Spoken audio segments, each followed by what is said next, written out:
উপরিতল এমন ভাবে কেটে নেওয়া হলো যে নতুন গোলকের বক্রতলের ক্ষেত্রফল আগের গোলকের ঠিক অর্ধেক হয়। আর কেটে নেওয়া অংশের আয়তনের সঙ্গে অবশিষ্ট নতুন গোলকের আয়তনের অনুপাত নির্ণয় করি। আরেকবার বলো, একটু ধীরে ধীরে বলো। একটা কি ছিল? একটা গোলক ছিল, ঠিক আছে? আমি একটি ধাতব গোলকের উপরিতল এমন ভাবে কেটে নেওয়া হলো নেওয়া হলো যে নতুন গোলকের বক্রতলের ক্ষেত্রফল আগের গোলকের ঠিক অর্ধেক হয়। আচ্ছা, উপরের অংশটা কেটে নেবে, ঠিক আছে? ধরো, ছবি দেখতে পাচ্ছ তো? এটা ধরো এইরকম একটা ছোট অংশ কেটে নেওয়া হয়েছে গোলকের আকারে, ঠিক আছে? উপর থেকে এরকম একটা ছোট অংশ কেটে নেওয়া হয়েছে। ধরছি কেটে নেওয়া অংশটার ব্যাসার্ধ R1, আর যে গোলকটা ছিল বড় গোলকটা, তার ব্যাসার্ধ ধরো R। তাহলে বলো তো এস মানে বড় গোলকের কি ধরেছি? এসটাকে কি ধরেছি কেউ বলতে পারবে? বক্রতলের ক্ষেত্রফল। তাহলে বলো। হ্যাঁ, তাহলে যদি ব্যাসার্ধ আর হয় তাহলে বড় গোলকের বক্রতলের ক্ষেত্রফল কত হবে?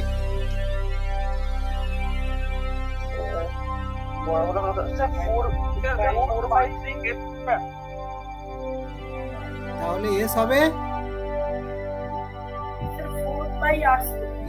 4πr²। আর ছোট গোলকের ব্যাসার্ধ যদি R1 হয় তাহলে এর S1টা কি কত হবে? একদম 4πr1²। এখানে ব্যাসার্ধ R ছিল সেজন্য R² হয়েছে, এখানে ব্যাসার্ধ R1 তাই জন্য R1² হয়েছে। এইবারে দেখো, আমার কন্ডিশন দেওয়া আছে S1 সমান S/2, ঠিক আছে? তাহলে যদি ওইটাকে কাজে লাগাই, S1 সমান S/2, তাহলে আমরা কি পাচ্ছি দেখো? S1 মানে হচ্ছে 4πr1² সমান, এটা S/2 মানে হাফ ইন্টু S মানে হচ্ছে 4πr²।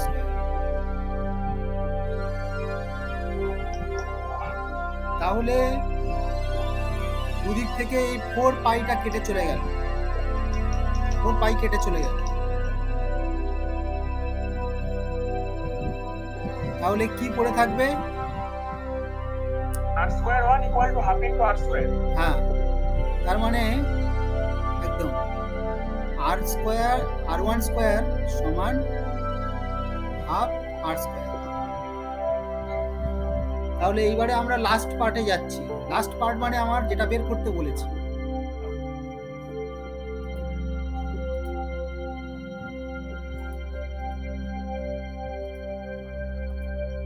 লাস্ট পার্ট মানে আমার যেটা বের করতে বলেছে, দেখো বলছে ভি আর V1 এর অনুপাত, V1:V কত বের করতে বলেছে। তাহলে ভি কত হবে বলো তো? বড় গোলকের আয়তনকে আমরা ভি ধরেছি, তাহলে ভি কত হবে? 4/3πr²। তাহলে 4/3πr²। আর V1 মানে ছোট গোলকের আয়তন, তাহলে V1 কত হবে? না, এ তো অর্ধ গোলক নয় তো, গোলক তো প্রশ্নে। একদম 4/3πr1 এর কিউব, কারণ এর ব্যাসার্ধটা R1 আর এর ব্যাসার্ধটা হচ্ছে R। তাহলে আমার বের করতে বলেছে এটা V1:V। তাহলে এটা স্টার্ট করা যাক। V1:V,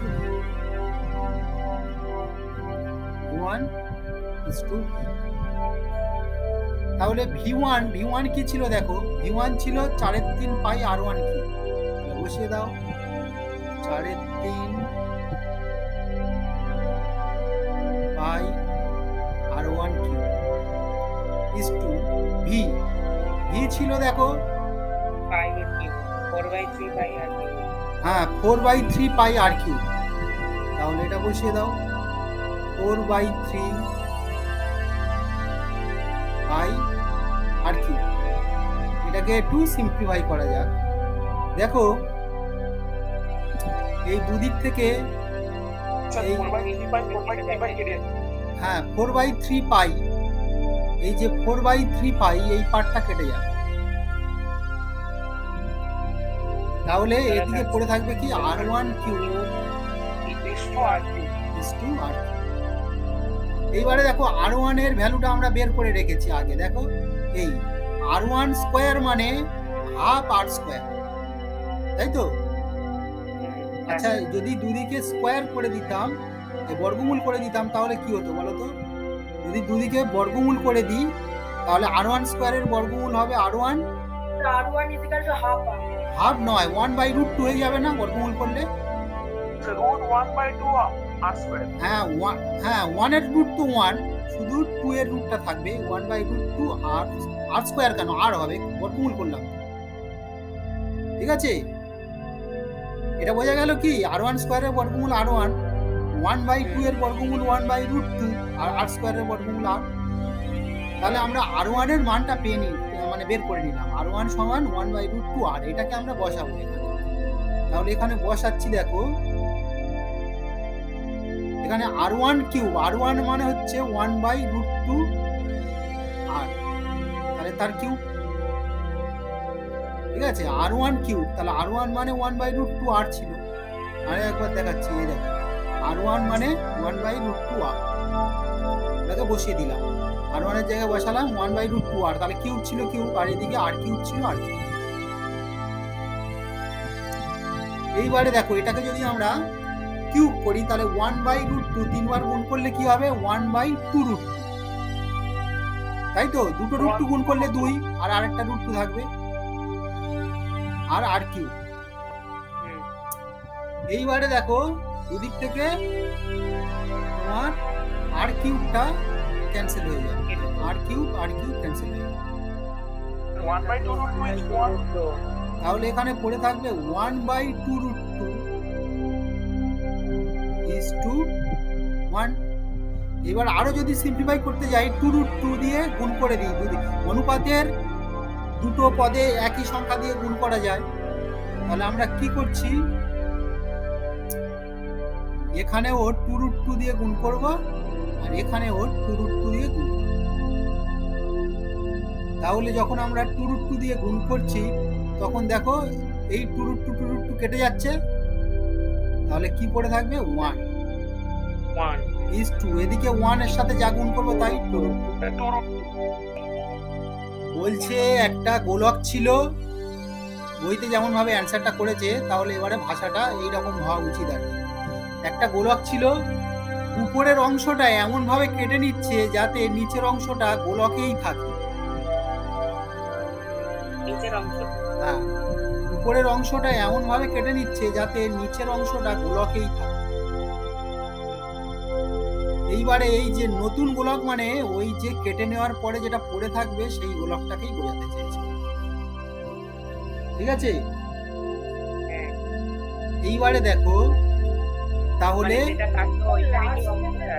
এই অঙ্কটা লাস্টে বলেছে কেটে নেওয়া অংশের আয়তনের সঙ্গে অবশিষ্ট গোলকের আয়তন, মানে কেটে নেওয়া অংশের আয়তন, হ্যাঁ কেটে নেওয়া অংশের আয়তনের সাথে অবশিষ্ট গোলকের আয়তন। ও আচ্ছা, সেই জন্য অঙ্কটা ভালো করে পড়তে বলেছিলাম। দাঁড়াও,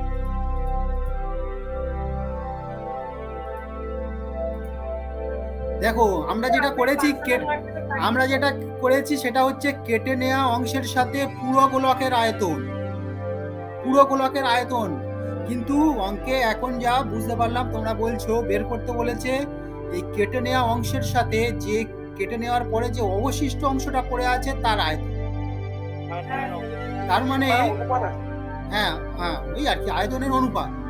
তার মানে আমাকে বের করতে হবে এই অংশটা, তার মানে বড়গুলো বিয়োগ ছোটগুলো ওর সাথে অনুপাত হবে। তার মানে আমাকে বের করতে হবে v1 is to v minus v1।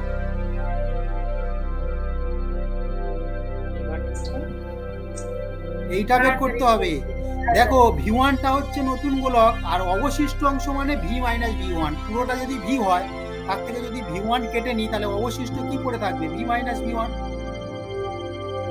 তাহলে আমরা এখানে জাস্ট বের করব v minus v1।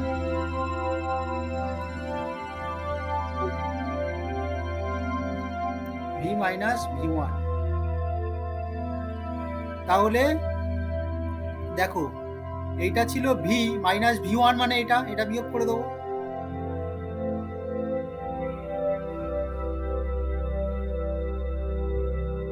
তাই তো? তাহলে যখন 4/3 ক্যান্সেল করে দিচ্ছিলাম, এই পার্টটা থেকেও 4/3টা বাদ চলে যাবে। হ্যাঁ স্যার। হ্যাঁ স্যার যাবে। তার মানে এখানে কি পড়ে থাকবে? Minus R1 cube. হ্যাঁ তারপরে R1 কিউবের মান বসিয়েছিলাম।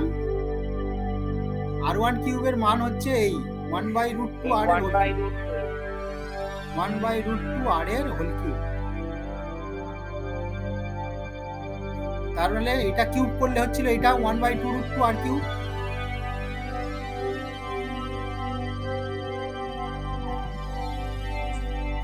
ঠিক আছে? তাহলে যখন আমরা কাটছিলাম আর কিউব কেটে যাচ্ছিল, তাহলে এই পার্টটাও কেটে যাবে। তার মানে এখানে মাইনাস 1/2√2 এটা থেকে যাবে।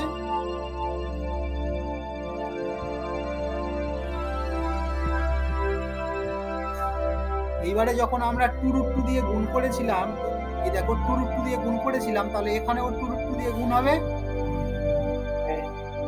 তাহলে কি পড়ে থাকবে? এখানে 1 মাইনাস 2√2 মাইনাস 1।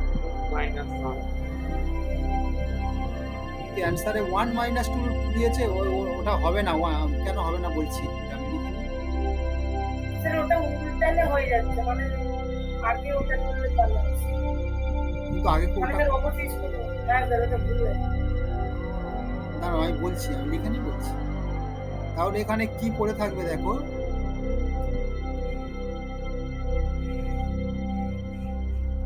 পড়ে থাকবে 2√2 মাইনাস 14। অঙ্কটা পড়বে এবারে, ধীরে ধীরে পড়বে।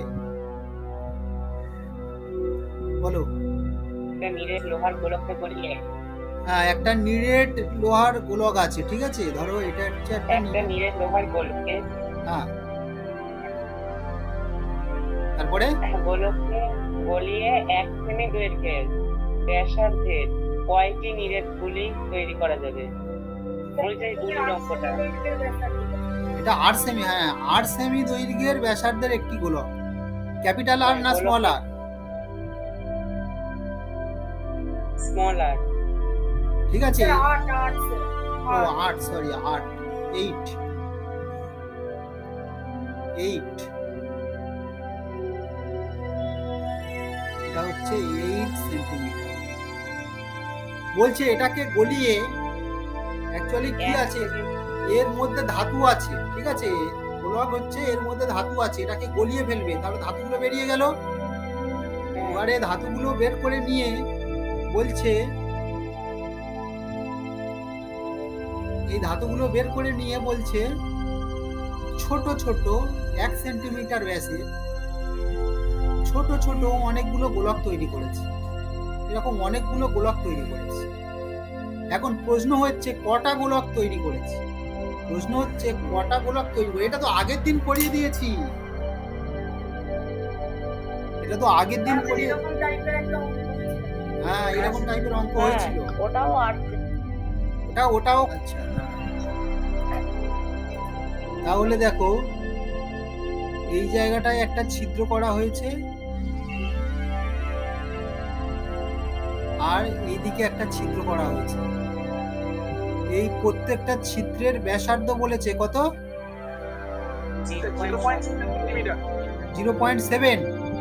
হ্যাঁ স্যার। হ্যাঁ 0.7 সেন্টিমিটার। হ্যাঁ, তারপরে তাহলে ভূগোলকটির গোলাকার অংশের ধাতব পাত্রের ক্ষেত্রফল কত?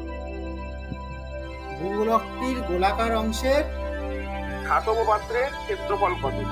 ধাতব পাত্রের ক্ষেত্রফল কত? পাতের মোট পাতের। তাহলে 4 পাই আর স্কয়ার। 4 পাই আর স্কয়ার। এখানে আর মানে 14 সেন্টিমিটার। 4 পাই 14 14 স্কয়ার। 14 স্কয়ার। তাহলে এত হবে বর্গ সেমি বা সেন্টিমিটার স্কয়ার। এইবারে দেখো এক একটা গোলকের ক্ষেত্রফল, বক্রতলের ক্ষেত্রফল কত? আমি যদি S1 ধরি, 4টাকে যদি বাদ দিয়ে দিই তাহলে পাই আর স্কয়ার ফর্মুলা অনুযায়ী আসবে। তাহলে আমার অ্যান্সার হওয়ার কথা এই দুটোর বিয়োগফল। তার মানে আমার অ্যান্সার হওয়ার কথা S মাইনাস 2S1, এই দুটোর বিয়োগফল। তাহলে S বের হয়েছিল, বলছি S মাইনাস 2S1 টা হচ্ছে কেন স্যার? দুদিকে দুটো ফুটো করা হচ্ছে তাই জন্য বলেছে তো, দুদিকে দুটো। স্যার বলছি S মাইনাস 2S1 টা এটা হলো কেন স্যার? 2 মানে তোমার বলেছে না দুদিকে দুটো ফুটো ছিদ্র করা হলো বলেছে, তাহলে একটা ছিদ্রের জন্য S, মানে স্যার S মাইনাস 2S1 এটা এই জিনিসটা কেন বলতো স্যার? হ্যাঁ পুরোটা থেকে দুটো ছিদ্র বাদ দিয়ে দিচ্ছি,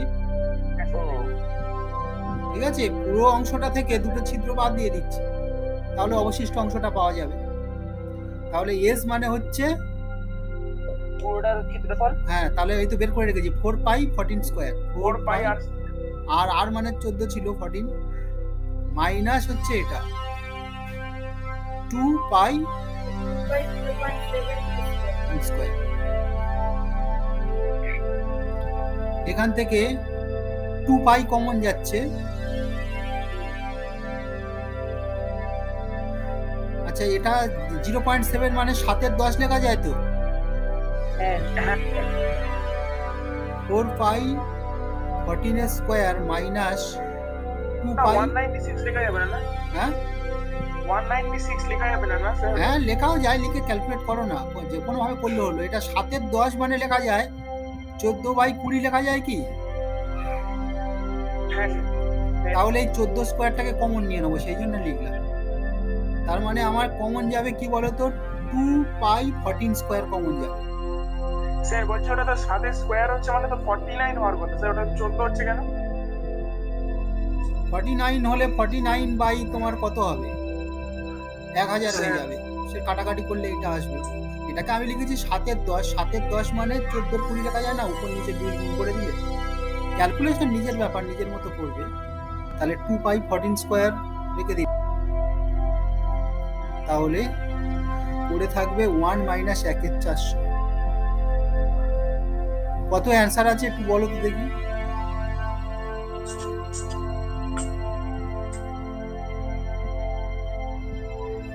আমার বইতে আছে হচ্ছে 24609.92 বর্গ সেমি। 2 4 60.92 বর্গ সেন্টিমিটার। 2 4 6 0 0.92 বর্গ সেন্টিমিটার। 92 বর্গ সেমি।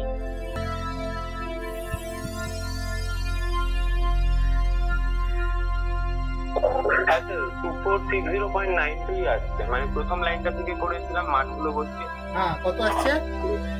ওই 2460.92। আচ্ছা অ্যান্সারটা মিলে গেছে।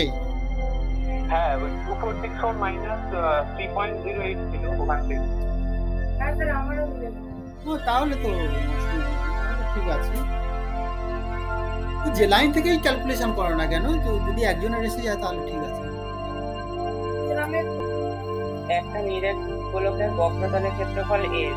আচ্ছা একটা নিরেট গোলক, ধরো এটা একটা নিরেট গোলক, এর এই বক্রতলের ক্ষেত্রফল, ঠিক আছে, মানে S, যেটা আমরা কি বলি 4 পাই আর স্কয়ার, তাই তো? 4 পাই আর স্কয়ার না বক্রতলের ক্ষেত্রফল? হ্যাঁ হ্যাঁ এটা কত বলেছে? না, ক্ষেত্রফল S এবং আয়তন V হলে আচ্ছা S S তার মানে S হচ্ছে 4 পাই আর স্কয়ার। এইবারে বলেছে আয়তন V, তাহলে আয়তন V যদি হয় তাহলে 4/3 পাই আর কিউব, মানে আমরা ধরে নিলাম এই ব্যাসার্ধটা হচ্ছে R। হ্যাঁ তারপরে তারপর V হলে বলছে S3 বাই V2 এর মান কত? S পাই এর মান না বসিয়ে S V3 by V square S cube by V square. এর মান কত? পাই এর মান না বসিয়ে। আচ্ছা এটার মান বের করতে বলেছে, পাই থাকবে আর কি, পাই এর মান বসাবে। তাহলে তো খুব সোজা, V আর S তো দেওয়া আছে, এখানে বসিয়ে দিলেই তো হয়ে গেল। ঠিক আছে দেখো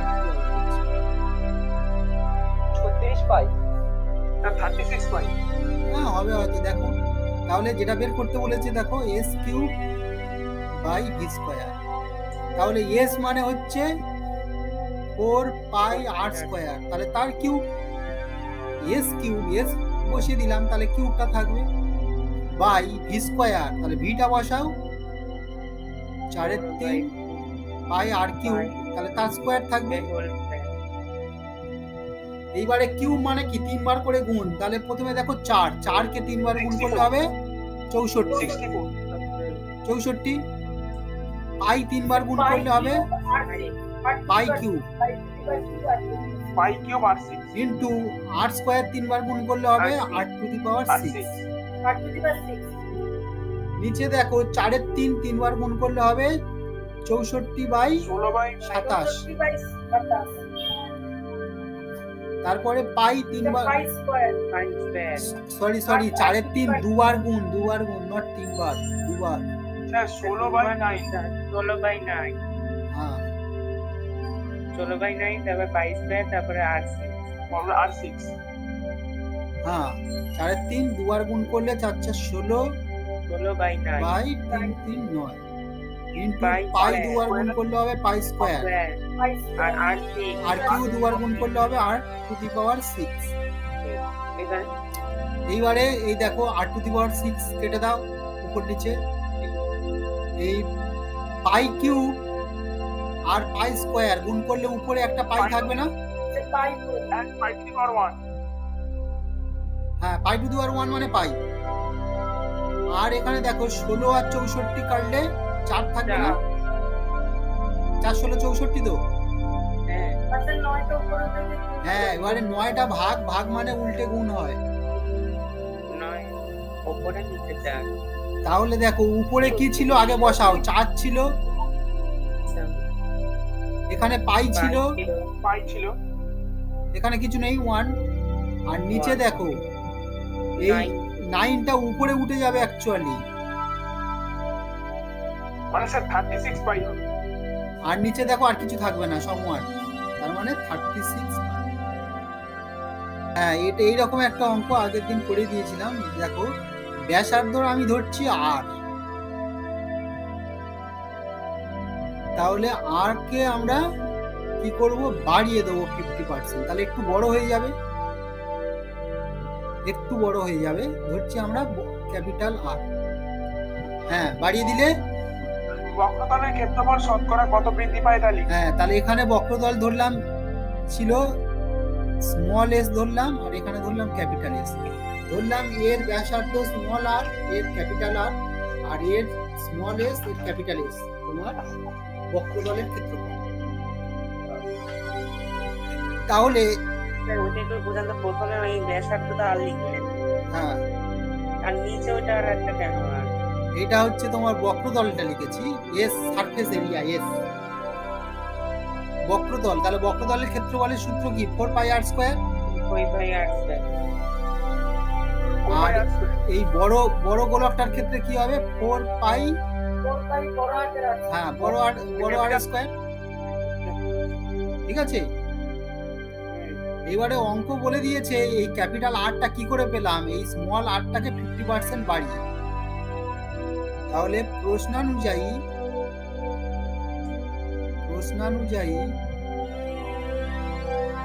এই ক্যাপিটাল আর সমান, ক্যাপিটাল আরটা কিভাবে পেলাম, স্মল আরটাকে বাড়িয়েছি মানে প্লাস করব, কত প্লাস 50%।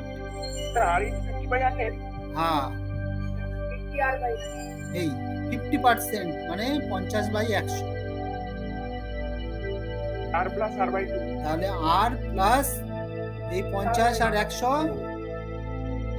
50 আর 100 কাটলে নিচে 2 থাকবে, 1/2 হ্যাঁ 1/2, তার মানে r/2, তাহলে r প্লাস হ্যাঁ 3r/2। এখন বলেছে যে এই এসটা শতকরা কত বৃদ্ধি পাবে, তাহলে এসটা কত বৃদ্ধি পাবে দুটোর বিয়োগফল। এবারে সেকেন্ড পর্যায়ে যাচ্ছি, দেখো এস এর বৃদ্ধি, তার মানে আমি এখানে সংক্ষেপে লিখছি এস এর বৃদ্ধি, তোমাদের লিখতে হবে অ্যাকচুয়ালি বক্রতলের ক্ষেত্রফলের বৃদ্ধি, এস এর বৃদ্ধি। এস এর বৃদ্ধি কি হবে? Capital S minus small S. বৃদ্ধি মানে কি? বড়টা থেকে ছোটটা বিয়োগ তো। হ্যাঁ স্যার। তাহলে বড় এস মানে 4 pi R square, 4 pi capital R square minus small S মানে 4 পাই স্মল আর স্কোয়ার। তাহলে এবারে এই ক্যাপিটাল 4 পাইটা কমন নিয়ে নাও, তাহলে কি পড়ে থাকবে? Capital R square minus small R square.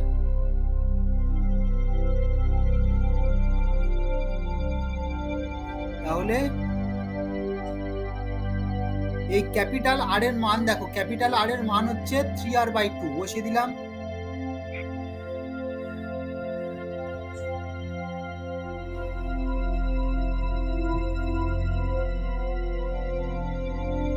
তাহলে কি হবে? সমান কি ছিল? 4 পাই ছিল, আর কি ছিল? এটা স্কোয়ার, তাহলে 3r/2 স্কোয়ার করলে 9r²/4। 9r²/4 মাইনাস কি ছিল? r²। মাইনাস আর স্কোয়ার। তাহলে এই দুটো বিয়োগ করলে কত হবে? 4 পাইটা রেখে দিলাম ইনটু এই দুটো বিয়োগ করলে এটা স্কয়ার মাইনাস 4r স্কয়ার। হ্যাঁ, 5r² এটা হবে 5r² 4। তো 5r স্কয়ার বাই 4। এই 4 4টা